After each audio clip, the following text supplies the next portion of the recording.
You won't believe these towns still exist in America. I was shocked when I found out about them, and I bet you will be too. We're about to uncover some of the most forgotten, controversial, and unbelievable towns in the country. From cities on fire to places so toxic the government paid everyone to leave, these stories are wild. Today we're diving into the shocking facts behind these places: environmental disasters, economic collapse, and communities that vanished. It's like something out of a movie, but it's all real. So buckle up, this is going to be a wild ride. Let's get started. First up, Centralia, Pennsylvania, a town where the ground has been burning for over 60 years. In 1962, a fire started in an abandoned coal mine beneath the town. It's still burning today. As the fire spread, the ground cracked open, spewing toxic gases and creating sinkholes. In 1981, a 12-year-old boy nearly died when a sinkhole opened in his backyard. The government tried everything to stop the fire, but nothing worked. By the 1980s, they bought out the entire town and forced residents to leave. Centralia became a ghost town, empty streets, demolished buildings, and smoke rising from the ground. The famous graffiti highway, once a tourist draw, is now buried to keep people away. Despite evacuation, a handful of residents refuse to leave. Fewer than 5 remain. They live above a fire that could burn for another 250 years. Centralia is a chilling symbol of an environmental disaster out of control. It's a real-life warning of what happens when industry and nature collide. The town is gone, but the fire isn't. Walking through Centralia feels like stepping into a post-apocalyptic world. The silence is eerie, broken only by the hiss of steam from the earth. It's a place where the apocalypse already happened. The last residents are holding on, but the town is erased from the map. Centralia's story is a powerful reminder of the consequences of unchecked industry. The fire keeps burning, a hidden scar on the American landscape. It's absolutely unbelievable. Let's move on. Next, Peacher, Oklahoma, a town so toxic the government paid everyone to leave. Once a booming mining town, Peacher was built on lead and zinc. The mining left behind massive piles of toxic waste called chat, full of heavy metals. Kids played on these piles, not knowing they were poisonous. The dust coated everything, and the health effects were devastating. Over a third of children had lead poisoning. The ground was unstable, riddled with tunnels from decades of mining. The government declared Peacher a Superfund site and began a mandatory buyout in 2006. Residents were forced to abandon their homes and memories. In 2008, a tornado destroyed what was left, sealing the town's fate. Today, Peacher is a wasteland. Giant chat piles, deserted streets, and a few crumbling buildings. It's a terrifying monument to corporate greed and environmental neglect. Peacher was poisoned from the inside out, a community sacrificed for profit. The government demolished almost every structure to keep people from returning. The toxic legacy remains, a warning for the future. Peacher's story is a stark reminder of what happens when industry goes unchecked. It's a place no one should ever have to live. Let's keep going. The next town is just as haunting.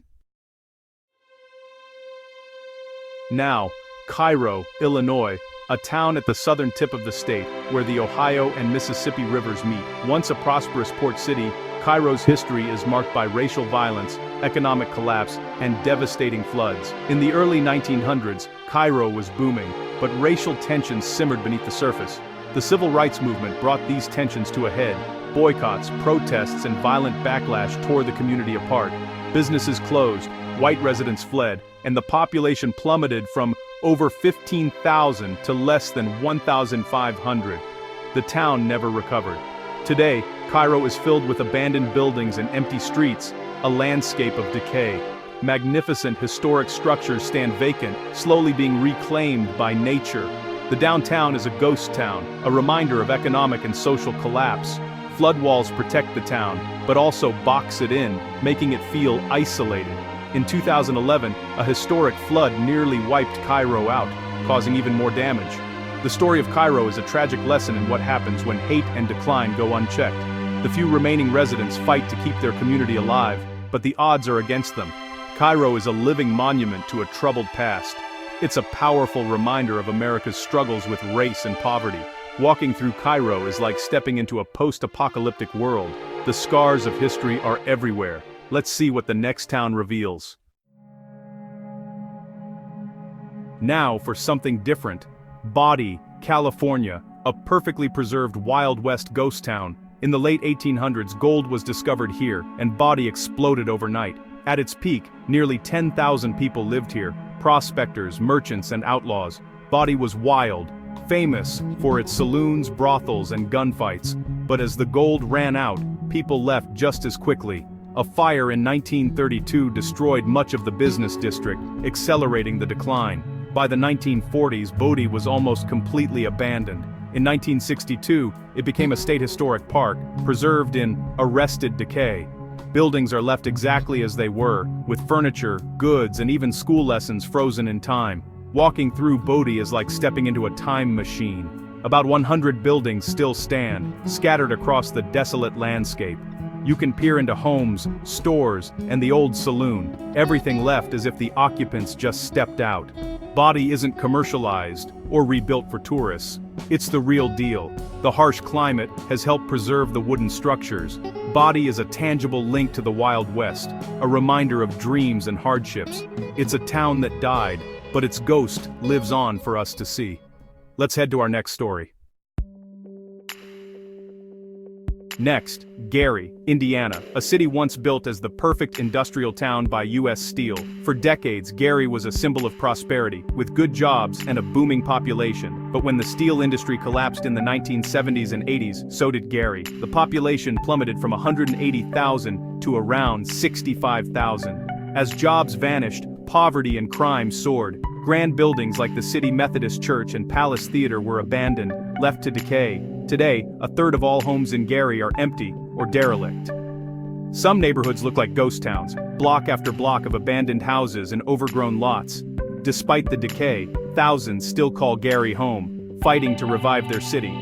Community efforts are underway, but the challenge is immense. Gary's story is a cautionary tale about relying on a single industry. It's a powerful symbol of post-industrial decline in America's Rust Belt. The ruins of Gary are haunting reminders of a lost era. The city's struggle is ongoing, but hope remains. Gary is a warning and a testament to resilience. The American dream can vanish, but the spirit to rebuild endures. Let's move to our next shocking story. The next place is infamous for a different kind of disaster. Here's what happened. Now, Love Canal, New York, a neighborhood built on 22,000 tons of buried chemical waste. In the 1940s and 50s, a chemical company dumped toxic waste in an unfinished canal, then sold the land to the city. Homes and a school were built right on top of the dump. By the 1970s, barrels of chemicals began surfacing, and toxic sludge seeped into basements. Residents suffered rashes, miscarriages, birth defects, and cancer. Lois Gibbs, a local mother, led a fierce fight for answers and action. The community's activism forced a federal emergency declaration in 1978. Hundreds of families were evacuated, and their homes demolished. The neighborhood became a modern ghost town, fenced off from the world. Love Canal led to the creation of the EPA's Superfund program, holding companies accountable for toxic waste. It's a story of corporate negligence and citizen activism that changed America. The legacy of Love Canal is a warning and an inspiration. Let's see our final, most unbelievable place.